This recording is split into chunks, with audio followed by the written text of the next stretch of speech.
Allô, monsieur Compan? Oui, excusez-moi, Vous tout à l'heure. m'entendez? Oui, oui, Il n'y a oui. pas de souci, vous inquiétez pas. Il n'y a pas de souci, vous inquiétez pas. C'est bon, vous avez un petit peu de temps maintenant, vous êtes libre. Oui, c'est bon, il n'y a pas de souci. Merci beaucoup. Déjà, merci beaucoup de nous accorder un petit peu de temps sur notre web radio. C'est très gentil à vous. Surtout Avec plaisir. pendant la période d'été. Et tout d'abord, pour commencer, je pense que tous les auditeurs vous connaissent, notamment passage à Saint-Étienne, Caen et même Créteil, hein, puisque je vous rappelle, on est sur une radio francilienne, une radio francilienne. Savoir un petit peu déjà qu'est-ce que vous êtes devenu maintenant après votre carrière de joueur professionnel. Qu'est-ce que je suis devenu? Donc, j'ai fini ma carrière il y a 2 ans à Cannes. J'ai suivi derrière, j'ai récupéré l'équipe 17 ans nationaux et le centre de formation de la Cannes. Dans ce que j'ai fait pendant 1 an et demi. Et par la suite, j'ai arrêté en novembre 2013 et j'ai repris aujourd'hui la tête d'un club amateur, Cannes-la-Boca, qui est à côté de Cannes.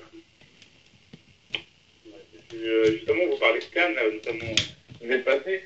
On sait que la Cannes a quelques problèmes en ce moment, vous êtes bien évidemment au courant. Est-ce que vous avez un avis là-dessus sur toutes ces situations que peut amener la DNCG ou les problèmes financiers? On parlera évidemment aussi tout à l'heure un petit peu de l'actu, parce que je rappelle que Lens est interdit en Ligue 1, que l'USNAC est dans aucun championnat pour le moment.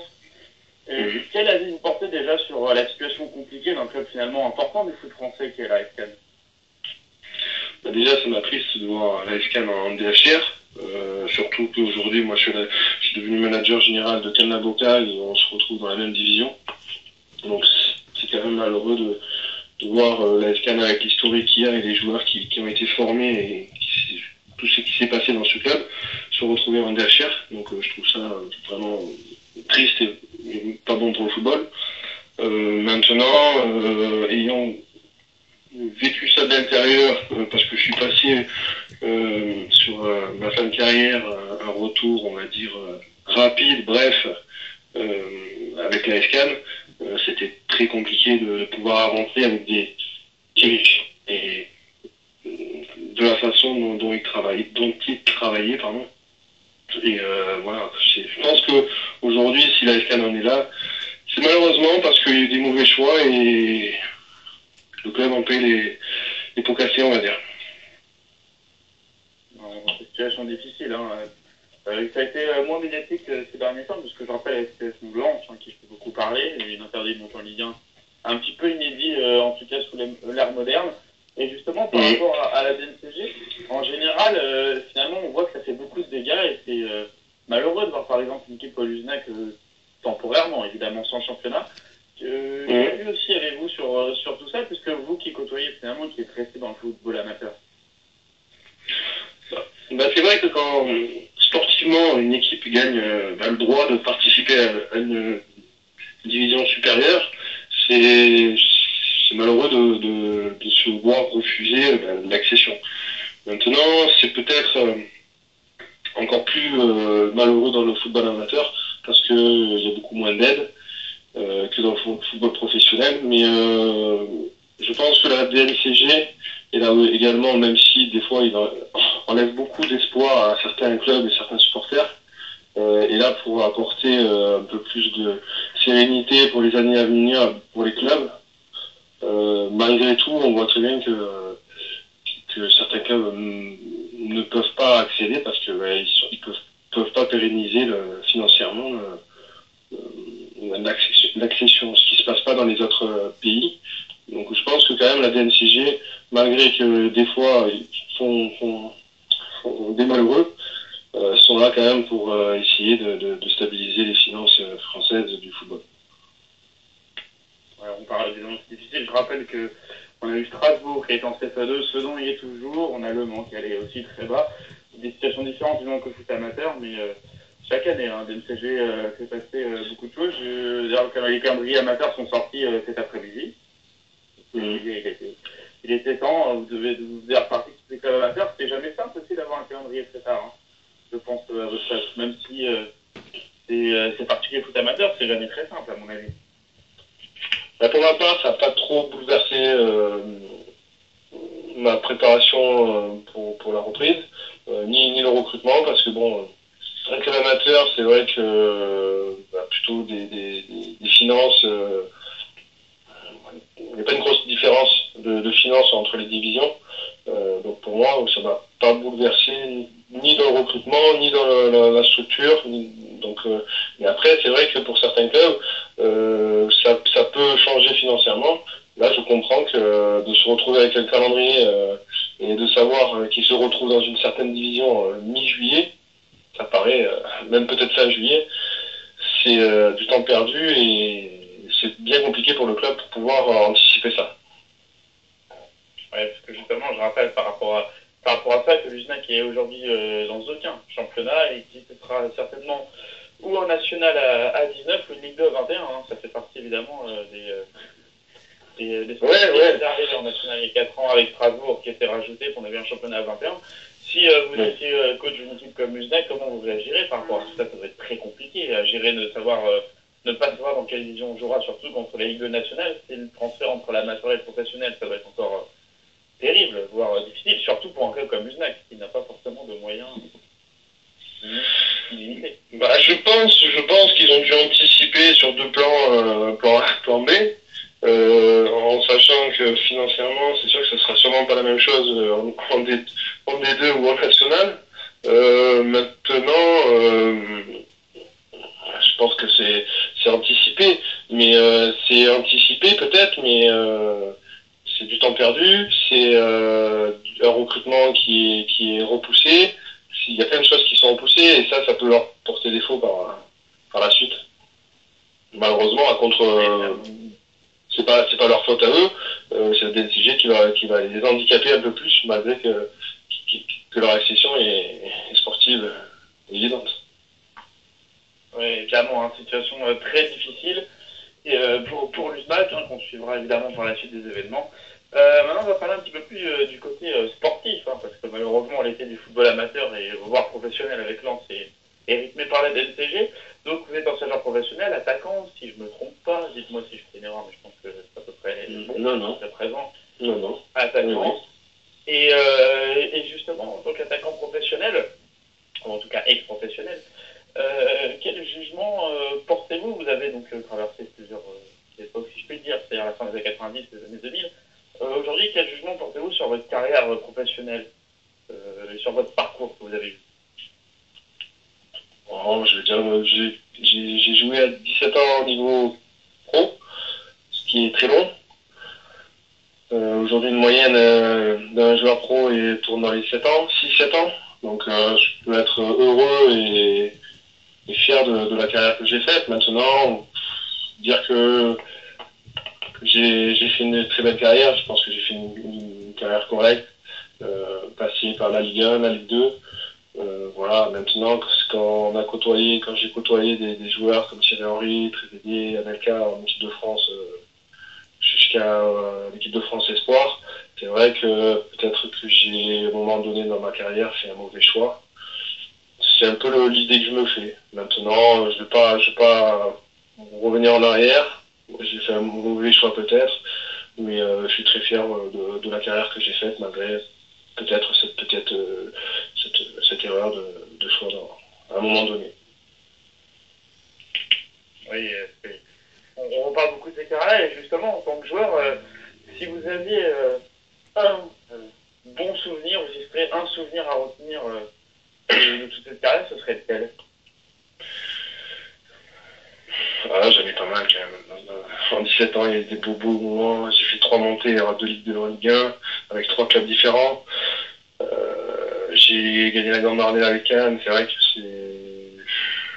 je pense que le plus fort, on va dire, parce que c'est un club très populaire, c'est la montée de Ligue 2 en Ligue 1 avec Saint-Etienne. C'est peut-être le plus fort, on va dire. Maintenant, chaque montée, chaque moment important dans une carrière est savouré, mais on va dire c'est le plus fort. Ouais. Saint-Etienne a monté Ligue 2, Ligue 1. Ouais, la Saint-Etienne, justement, où vous avez joué, n'est-ce pas finalement quelque chose d'extraordinaire de jouer dans un club comme Saint-Etienne? On a vu déjà un moment Fabien Boudarin, justement, sur notre radio, vous parliez de ça, qui était son club de cœur, la Saint-Etienne.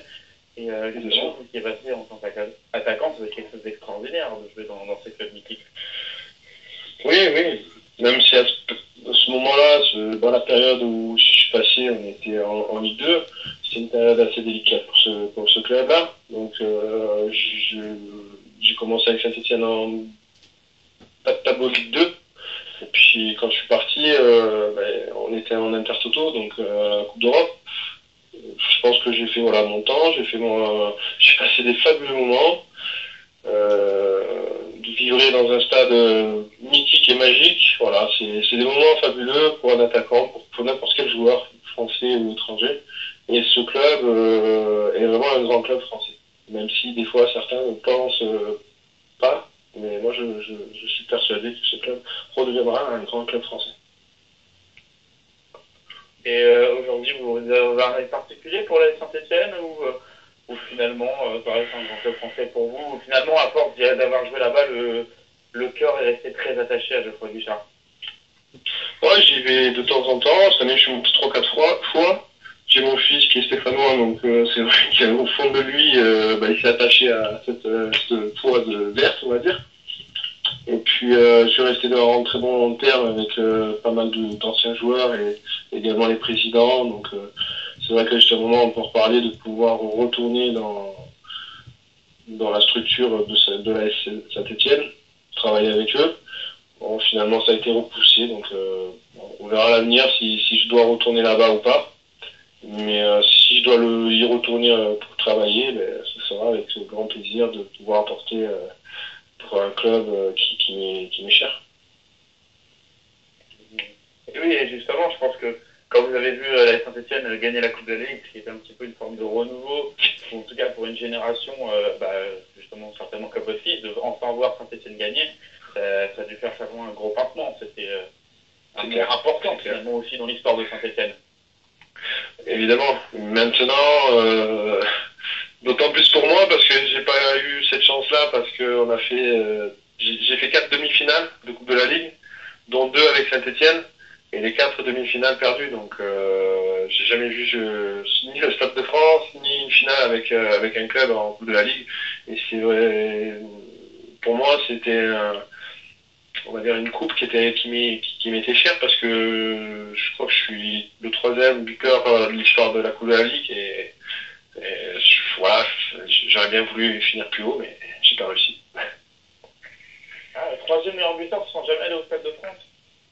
Ouais, je dois être 3e derrière Guivard chez Sonny Anderson, je crois, ou un truc comme ça. Je suis à 13 ou 14 buts dans l'histoire d'une carrière d'une Coupe de la Ligue, donc c'est pas mal, on va dire. Ouais, surtout mais sans aller en finale, c'est une stat, hein. Ouais, j'ai fait quand même 4 demi-finales, donc bon, j'ai pas eu cette chance-là, on va dire. C'est une petite aparté, on va dire. À croire qu'il faut s'appeler Brando pour réussir en Coupe de la Ligue. Chacun on dira ce qu'il veut. Enfin, en tout cas, justement, en parlant de Brandao, des attaquants ou même de la Saint-Etienne, aujourd'hui sur l'effectif et sur on va dire la saison à venir pour Saint-Etienne, plutôt confiant. On a vu Saint-Etienne justement pouvoir se remettre au niveau de Lyon. Je pense que c'est quelque chose d'important aussi après toute cette réussite lyonnaise. Maintenant, Saint-Etienne peut gagner les derbys, ça n'a pas été le cas pendant longtemps. Et c'est aussi important cette notion de revenir à égal et au niveau du rival. Et vous avez peut-être joué, enfin je sais pas, vous avez dû en jouer, des Saint-Etienne Lyon. Oui, j'ai joué, je me suis fracturé la jambe contre Lyon pendant un derby sur un but. Donc je pense que je suis bien placé pour en parler.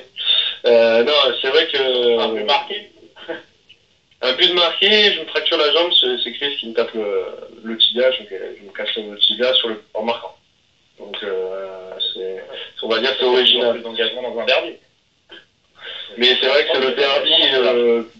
le derby Lyon-Saint-Etienne ou Saint-Etienne-Lyon est un derby très important pour les supporters de Saint-Etienne et également pour ceux de Lyon. Ça se passe sur le terrain, peut-être un petit peu en dehors, mais c'est un derby pour la hiérarchie, on va dire, du football local. Mais c'est vrai que de voir aujourd'hui Saint-Etienne passer devant Lyon au classement et également sur les matchs, ça me fait d'autant plus plaisir. parce que pendant beaucoup d'années, Lyon a dominé le football grâce à des très bons joueurs, mais grâce aussi à des finances beaucoup plus importantes que Saint-Etienne. Aujourd'hui, Saint-Etienne a remis un petit peu les finances à la scène et peut rivaliser, et on le voit sur le terrain et sur les résultats. Évidemment, la Saint-Etienne de retour, c'est ce qu'on disait. Et justement, pour le long terme, maintenant, on peut, pourquoi pas espérer revoir Saint-Etienne dans les trois et regoûter à la Ligue des Champions. Certains ont cru cette saison, ça peut être envisageable aussi dans les années à venir, qui fait. Je pense que c'est l'objectif. Maintenant, cette année, c'est vrai qu'ils avaient peut-être un peu l'espoir d'y arriver. Mais bon, il faut savoir que de faire partie des équipes qui vont en Ligue des Champions, c'est une aventure, et d'autant plus pour Saint-Etienne qui a un passé et une histoire. Mais on peut pas... Je pense que c'était peut-être un mal pour un bien, de ne pas brûler les étapes, de rester quand même en Europa League et de structurer petit à petit pour pouvoir, le jour où ils y seront, pas faire figuration et essayer de passer quand même le premier tour. Évidemment, hein, Saint-Etienne, on était en train de parler de ça, de la Saint-Etienne, du retour de Saint-Etienne, peut-être pas du aussi grand Saint-Etienne que certains connus, mais déjà du retour au plateau de Saint-Etienne, c'est important. Justement, à propos de retour au pré-plan, on va parler un petit peu du PSG, puisque ça pourrait avoir lieu principalement en parlant du français et évidemment du PSG.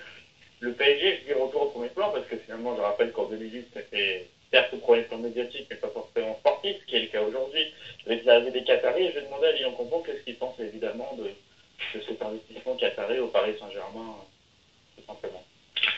Moi, je pense que même si je suis pas fan du PSG, mais je pense que pour le football français, et de voir un club aussi riche, on va dire, et apporter d'aussi beaux et bons joueurs, c'est super important. Donc, je pense qu'aujourd'hui, le football français, c'est vrai qu'il y a une différence entre le PSG et le reste, mais ça nous apporte un petit peu de crédibilité dans le football français. Voilà, donc je pense que pour l'avenir, ça peut être que positif, et en espérant que cette Ligue 1 redevienne un petit peu pas les clubs formateurs pour donner tous les joueurs à tous les clubs d'Europe, mais plutôt un championnat très attractif et qui puisse nous apporter de beaux matchs et des bons joueurs.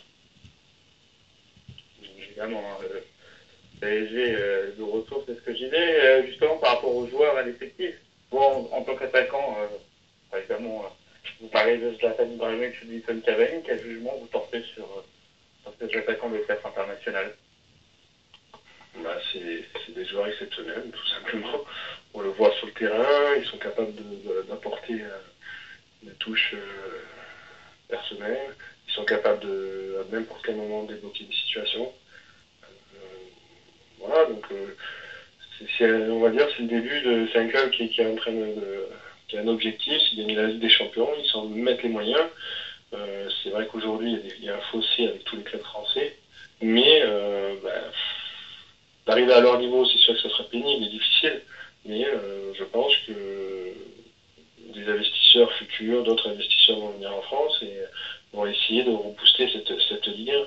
C'est un exemple peut-être à suivre, et également de continuer la formation française pour arrêter d'envoyer tous les Français à l'étranger et qui puissent essayer de rester en Ligue 1, parce que l'objectif aujourd'hui d'un joueur français, c'est de partir jouer à l'étranger, donc c'est bien dommage.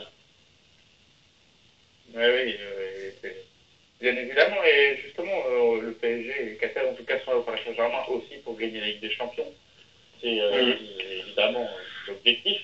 Et par rapport à ça, vous pensez vraiment que le PSG y arrivera un jour où finalement s'arrêtera éternellement devant le Graal? Ou en tout cas, je pense que ça, on est tous d'accord pour dire qu'ils ont l'espoir de passer les quarts de finale quand même, peut-être pas très longtemps. Mais est-ce que ce moyen peut marcher, ou ça peut encore longtemps finalement, comme l'a fait Chelsea? Dans le football, il n'y a pas de vérité, donc c'est difficile, même s'il y a beaucoup d'argent mis aujourd'hui pour Paris. Mais bon, je vois pas comment ils ne pourraient pas y arriver. Vu les moyens qu'ils mettent en place, les joueurs qu'ils prennent, ça me paraît bien difficile de ne pas arriver à ça. Bon, je pense que cette année, ils se sont rapprochés un petit peu plus. L'année d'avant, c'était va dire niveau huitième quart. Là, cette année, c'était plutôt quart demi. L'année prochaine, je pense qu'ils seront dans les 4 meilleurs et peut-être pourquoi pas la finale. Donc, il n'y a pas de vérité dans le football, c'est une certitude, mais aujourd'hui, je pense que le PSG a vraiment les armes pour gagner cette Ligue des Champions quand même. Oui, bon, oui, finalement, malgré tout, je pense que plus de Français le souhaitent.